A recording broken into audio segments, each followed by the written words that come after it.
How are you guys doing today? You guys doing good? I'm sad. It's like the last day of the con. It's a bummer, but that's okay. It's a good day. The last day is awesome. We're gonna have a lot of fun today.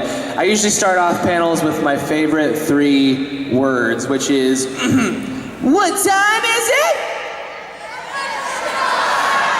That was pretty good. I think you could be a little louder. What time is it? Nice. So, ladies and gentlemen, we're going to ask some questions very quickly in a minute, but Jeremy, what's it like being here in front of all of these people and walking out like that to a screaming ovation?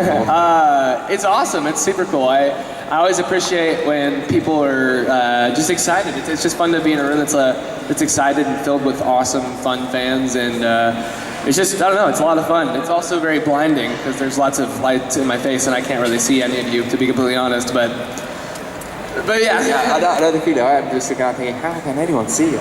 But for you spend a lot of time for Adventure Time, you're recording in a booth. It's kind of very insular feeling as well. I mean, Adventure Time is slightly different, though. You sometimes have cast recordings, don't you? Yeah. We usually, it depends, it differs from different animated shows, but for Adventure Time, usually, for the most part, we have ensemble records, so most of the cast is they're recording together in the episode, which is a lot of fun, because in the booth you get to kind of play off each other, you really get to know your castmates, and you build up that kind of chemistry and camaraderie. And I think it also just lends itself to having better episodes, and I think the reactions from each actor just sounds better when you're actually in the room together, because it has a more natural feel because you're actually there recording together. And do you find that kind of, for you, does that add extra fun to it? Because you can, as you say, you can bounce off people, you can maybe do things you wouldn't normally do if you're just locked in a booth. Oh yeah, totally. And it's also nice because when you do it that way a lot, you get used to it, and you also really know how the other, specifically the other voice actors on Adventure Time, how they kind of approach doing lines and stuff. So then in the cases where you do have to be alone, like if you do have to, if you miss a record because I'm traveling or something and I have to come back and make up an episode, I know them so well that you can kind of hear and you kind of know in your head how they're going to approach a line and how they're going to say a line, and it makes it a lot easier when you have to do solo records as well. So for you, you've got like the job, an amazing job that the world loves your character for. When did you kind of first get an inkling of exactly how popular Adventure Time was? Well, I mean, once you are a McDonald's toy, I think you've kind of made it. So that's. But I think that the first time that I really realized that it was really big is honestly when I started coming to like Comic Cons, like fan events and stuff like this, because especially for a voiceover show, you're not getting noticed out on the street nearly as much as if you were on an on-camera show. And so the first time I went to San Diego Comic Con in 2010, the show had been out for probably about 2 months at that point. And we went to our very first panel, and I walked up on stage, and I just see this massive sea of people, and they had passed out Finn hats, and so they were all wearing Finn hats, and there was this massive screaming crowd of like 2,000 Finns, and it was just insane. So that's kind of when you realize, wow, okay, people actually like this show. Cool. And what is it you love about voicing Finn? What is it? Well, I get to say a lot of very fun catchphrases and also very weird things that are sometimes uncomfortable but awesome. And I get to work with, some of the most hilarious, awesome voice actors that have ever lived. I mean, just the best of the best on a weekly basis, which is just such a joy. And I get to scream a lot. And I get paid to scream a lot, so that's really cool. So if you had a particularly bad day, you just scream it all the way. Exactly, just angrily scream as I'm punching some demon in the face or something. It's awesome. Have you ever kind of found that when you've been out and about and you're living your normal everyday life, have you ever kind of said something, thought, hang on a minute, that's something Finn would say, that's something he would say?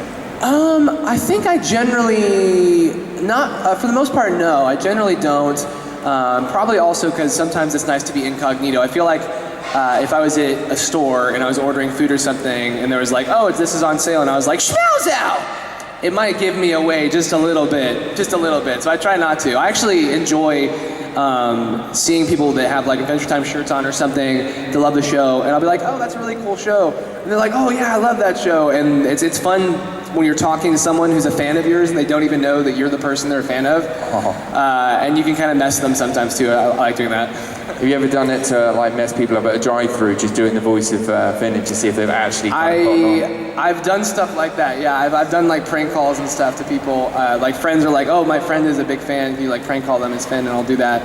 And half the time they're like, that's a crappy Finn impression. We have a question on the microphone over there. Yes, sir. What's your favorite catchphrase on the whole show?